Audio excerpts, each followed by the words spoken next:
Hi everyone, and you are welcome to this lecture, Decorators in Python. In this lecture, I'm going to introduce you to an advanced concept which is decorator. So I will start by defining what a decorator is, then we will see how we can pass functions as arguments, how to define functions inside other functions, how to create a decorator, and how we can use multiple decorators together. And finally, I will end up this lecture by a quick summary. So let's get started.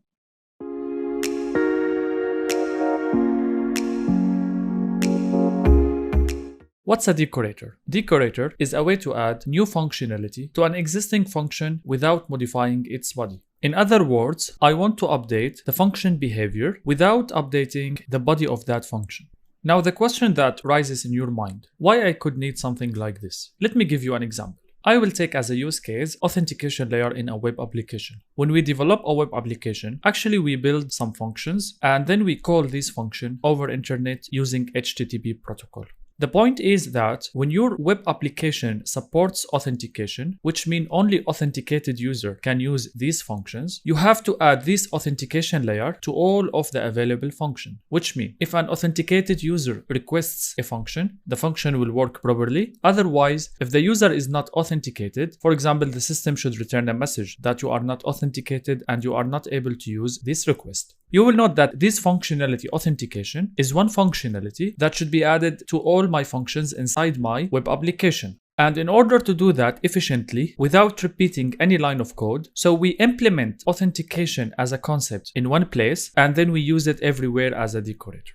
In order to understand decorators well, you have to know that everything in Python is an object, including functions themselves. Also, I need you to know that object is something that has attributes and methods are just simply functions, but we call them methods in context of object. To understand better about object, you have to learn about object-oriented programming in the future. Now let's move to PyCharm IDE in order to see some code examples.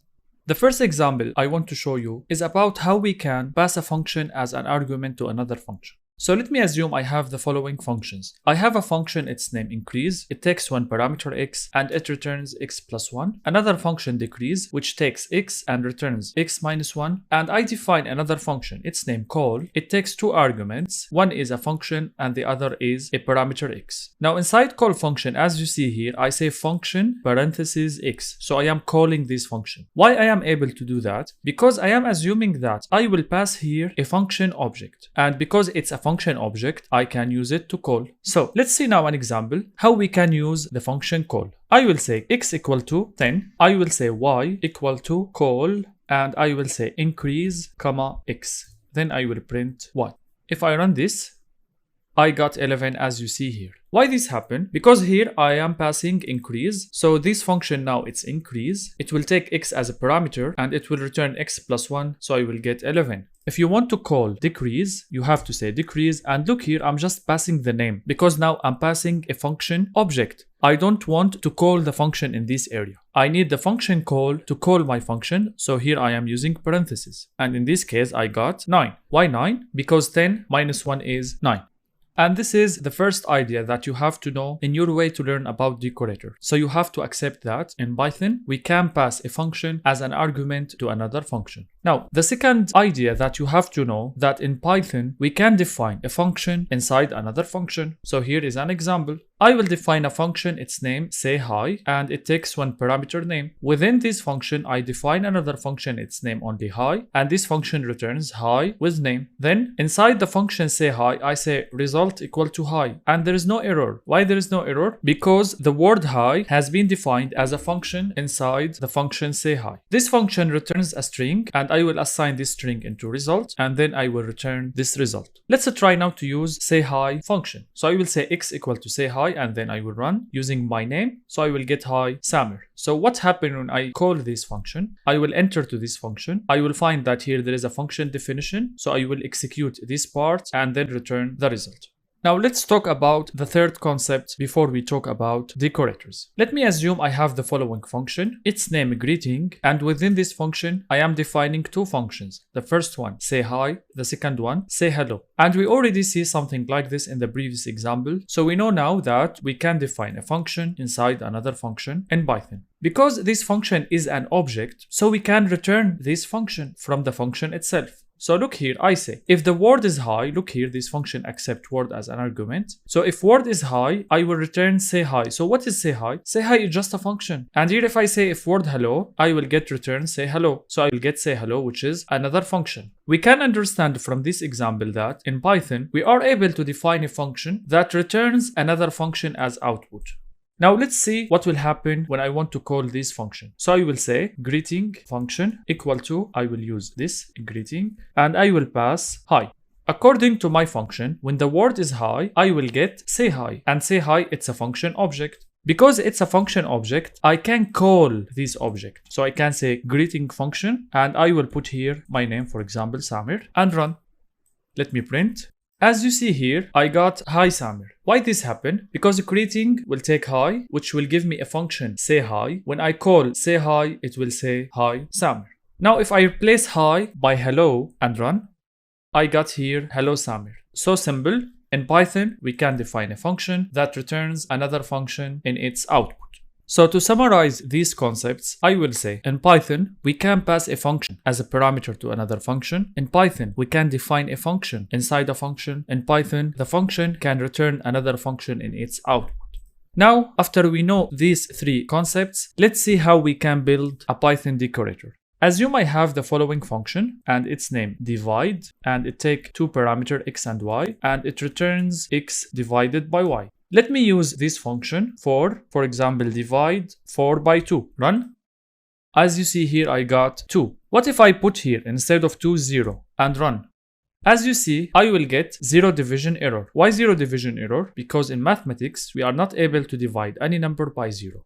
Now let's define a decorator which will add a new functionality to our divide function. This functionality is the following. If the second argument is not 0, I will return x divided by y. Otherwise, I will print a statement that the second argument, which is y in this case, should be a number different from 0. Let's see how we can do that. I will comment this part first, and then I will print this part. As you see here, I will define a function, its name decorator, and this function take as an input another function. Inside my function, I want to define another function, its name wrapper, and it takes two parameters x and y, like my original function. Now I will check if y equal to 0, I will print the second argument cannot be 0. Else, I will return function xy. Why I say function xy? Because here I am passing a function object, so I am able to call this function. And once I have defined this wrapper function, I will return it from my decorator function. So to summarize, decorator is a function, accept a function as input, there is a function defined within decorator, and this decorator return this function. We can understand that wrapper will give me this statement that I want to be printed. Now, let's use division function now, or divide function with my decorator. I will say now print decorator, and I will give my function, which is divide, but here I will not put parentheses, and I will take the output of this to be a new division function equal to decorator division. And now I will use this new division for x and y, which is 4, 0 in this case, and I will run. You will see now that there is no error happen, and I got this statement printed. The second argument cannot be 0. Why this happened? Because decorator, which is this function, takes my function as an argument and give me another function enhanced by this functionality. Check if the second argument is 0 or not. And returns to me this function, which I use it here to print the value of 4 divided by 0. If I put 2, I will get 2.0. As you see here, in order to use the decorator, I have to use the decorator name, so I have to call it, then I have to pass my function. But there is another way, which is very common to be used in Python when you want to use a decorator. So first of all, I will take my decorator here, and I will define it before my function divide, the function that I want to decorate. And now I will say at decorator. When I say this at decorator, this means that I want to decorate divide function by this decorator. And now there is no need to do this at all, and it's enough to call your function. So I will say print divide 4 by 0 and run.